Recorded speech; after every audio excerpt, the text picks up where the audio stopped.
안녕하세요. 저는 서울 드림교회 신도배 목사입니다. 그리고 교회 개척하는 일을 돕고 또 개척한 목사님들과 함께 협력하는 처치브릿지 사역도 함께 하고 있습니다.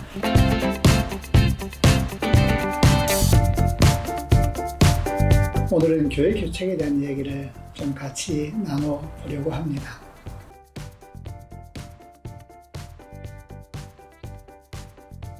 요즘 한국 교회가 분명히 큰 전환점을 겪고 있는 것 같습니다. 그리고 그 전환점은 교회 외부에만 있는 것이 아니라 내부에서도 여러 현상으로 나타나고 있는 것 같습니다. 특별히 교회가 어려워지는 것이 현실이고 또 교회 수도 숫자로 늘어나고 있습니다만 교회 전체적인 교인이 감소하고 있어서 이런저런 것들이 우리가 알고 많은 번잡함을 좀 주는 것 같습니다. 이런 때에 교회 개척이라는 주제가 아마도 대부분의 사람들에게는 시기에 맞지 않다 이렇게 생각을 하실 터인데 저는 그럼에도 불구하고 교회 개척은 지금도 계속 돼야 된다라고 주장하고 생각하고 있습니다. 한 3가지 정도 이유를 정리해 보면은 첫 번째는 교회 개척이라는 것은 하나님께서 우리에게 주신 사명이다 생각해서입니다. 교회는 조직도 아니고 건물도 아니고 믿는 무리들의 무리입니다.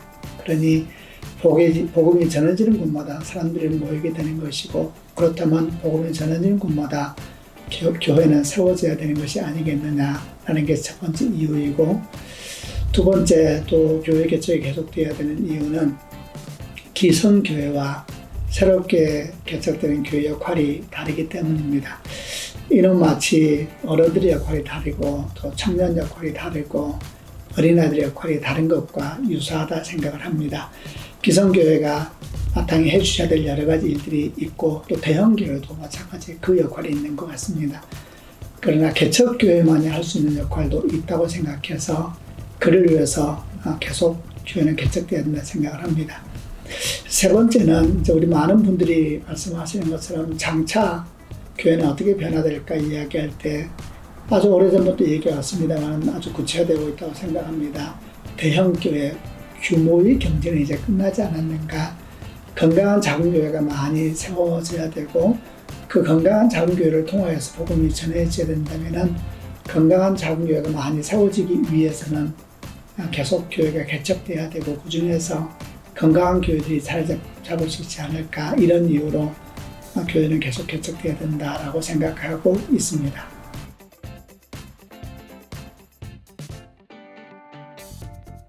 어떻게 교회 개척을 해야 될 것인가? 저희들이 논의하고 많이 생각하는 것은 우선 분명한 생각의 전환이 필요하다. 많이 우리가 나누고 있는 이야기입니다. 좀 구체화시키다 그러면은 아직까지도 한국에 있는 교회 대부분의 교회의 목회의 시작 또는 바탕은 농경사회 모델이 바탕이 되어 있다 이렇게 생각합니다. 농경사회 모델이라는 것은 낮에는 일하고 밤에는 쉬는 이제 그런 시간 속에서 새벽 기도도 시작되고 또 수요 예배, 금요 예배, 주일 예배 이런 예배가 세팅이 되어 왔다고 생각을 합니다. 그리고 농경사회 모델 속에는 아무래도 시공간의 개념이 거기에 포함되어 있는 것이고 마을 교회라는 느낌도 당연히 거기에 포함되어 있고 그러나 지금 우리가 맞이하고 있는 2020년, 22년 현재는 정말 너무 많이 변하고 있고 특별히 코로나 팬데믹을 지나면서 이 변화를 우리가 다 체감하고 있다고 생각을 합니다. 이제는 정보화 사회라는 말로도 부족한 변화를 겪고 있는데 이런 사회의 특징 중 하나가 전통적인 시공간의 변화가 대단히 커진 것 같습니다.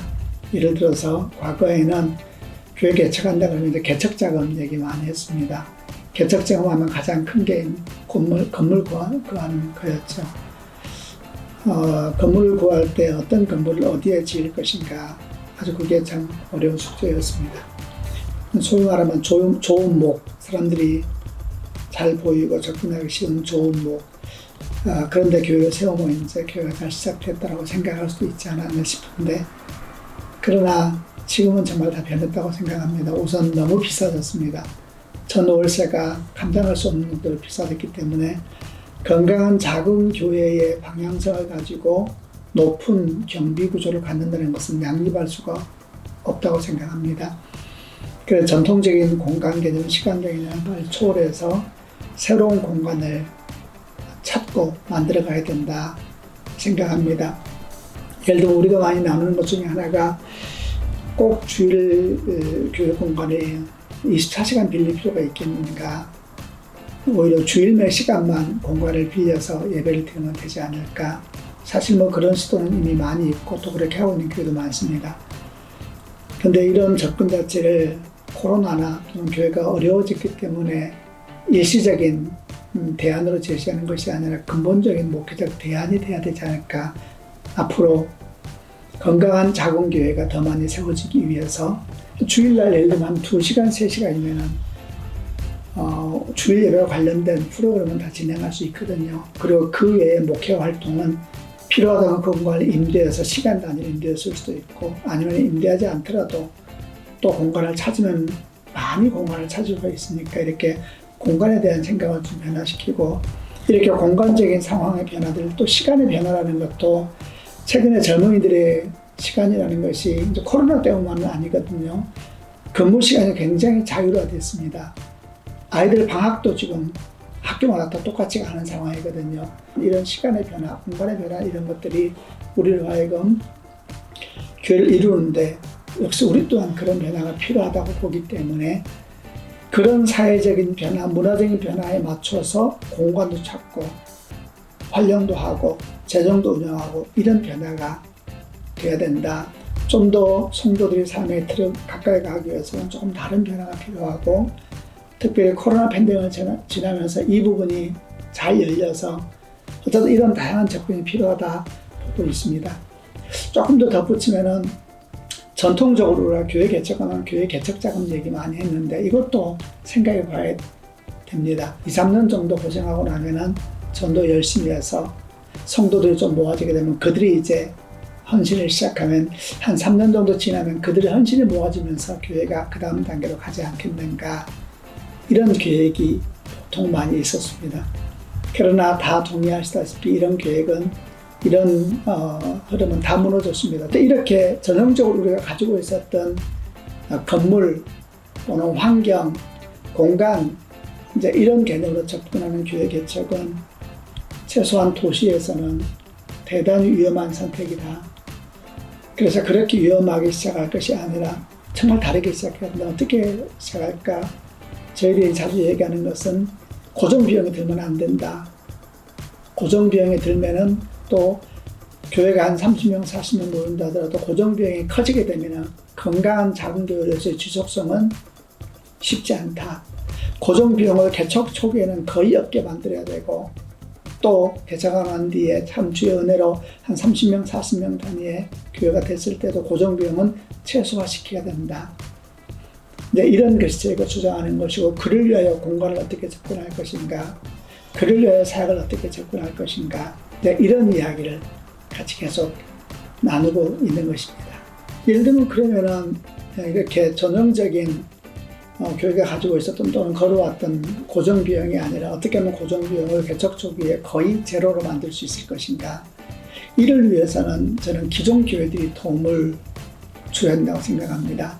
이전에 우리 선배들은 참 이런 말씀 많이 하셨어요. 교회 개척이 뭐냐? 그러면 맨 땅에 헤딩하는 것이다. 이런 말씀 많이 하셨는데, 이제 저희들은 그 말씀에 대해서 조심스럽게 봅니다. 맨 땅에 헤딩하면 안 됩니다. 맨 땅에 헤딩하면 안 되고, 오히려 기존의 선배들이 주의 은혜로 열심히 달려갔던 그곳에서부터 다시 시작하고, 그 다음 사람이 달려간 곳에서 또 다시 시작하고, 그 세월이 갈수록 보다 더 건강하고 더 아름다운 교회가 개척돼 가야 되지. 왜 개척할 때마다 옛자로 돌아가고 다시 처음부터 멀리 뛰기를 하고 또 처음부터 멀리 뛰기를 하고 이렇게 해야 될 것인가. 그게 아니라 말하자면 믿음의 조상들에게 주신 믿음의 은혜로부터 다시 시작해서 더 멀리 뛰고 이런 그림을 저희가 가지고 있어서 기존에 있는 교회가 그 다음 교회가 잘 출발할 수 있도록 도우면 좋겠다. 이제 저희들이 그런 일을 하기 위해서 이런저런 노력을 많이 하고 있습니다.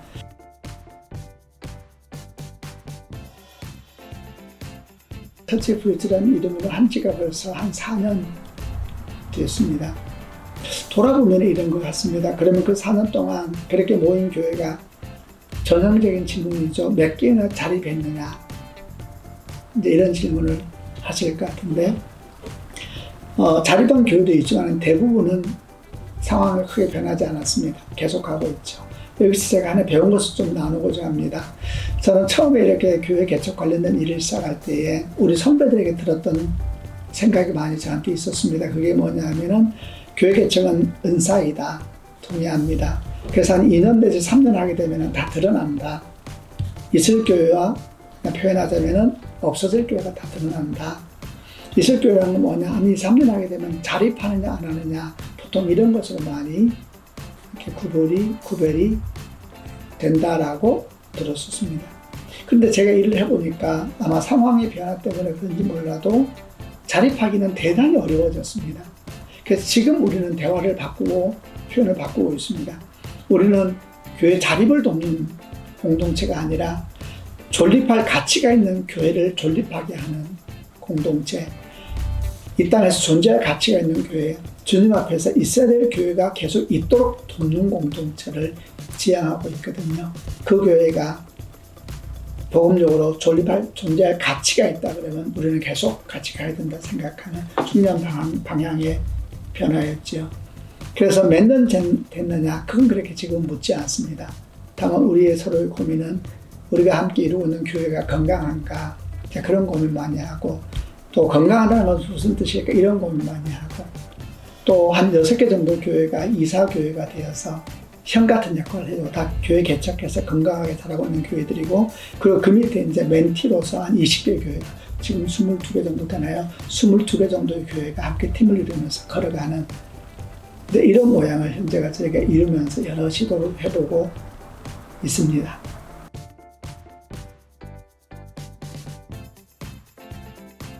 교회 개척에 대한 얘기를 하면은 지금도 주변 분들이 정말 그런 생각을 많이 해요. 개척 안 되는데 왜 자꾸 교회 개척 그러느냐. 처음 했던 질문처럼 교회 개척은 해야 되느냐 하지 말아야 되느냐의 질문이 아니라 생각합니다. 하나님의 하신 말씀이고 명령이기 때문에 교회 개척은 해야 된다. 그럼 질문은 건강한 교회가 어떻게 하면 개척될 수 있고 그들을 도울 수 있을까? 그렇게 질문이 바뀌어야 되고, 그를 위해서 우리가 할 수 있는 일이 뭘까? 개척교회는 개척교회대로, 아니면 개척하고 난 다음에 또 자립하고 안정된 교회는 안정된 교회대로 어떻게 하면 그 역할을 잘 감당할 수 있을까? 이렇게 가야 된다고 생각을 합니다. 그리고 정말 많은 사회적인 변화에 대해서 복음은 변화하지만 분명히 큰 변화가 오고 있잖아요. 이 변화 속에서 계속적으로 건강한 교회를 개척하기 위한 여러 전략적인 접근들, 열린 시야들, 그리고 계속되는 공부들, 이런 부분들을 위해서 먼저 교회를 하셨던 분들이 많이 도와주셨다고 생각하고, 또 함께 손잡고 나아가야 된다 생각합니다. 그러면은 하나님께서 아시겠죠. 건강한 교회가, 또 새로운 교회가, 한국 교회도 많이 세워지게 될 것이라고 생각합니다. 예, 여러 가지 이야기를 함께 나누었습니다. 그냥 많이 같이 기도해 주시고요. 함께 걸어가면서 도울 수 있으면 또 서로 돕는 그런 기회도 되었으면 좋겠습니다. 감사합니다.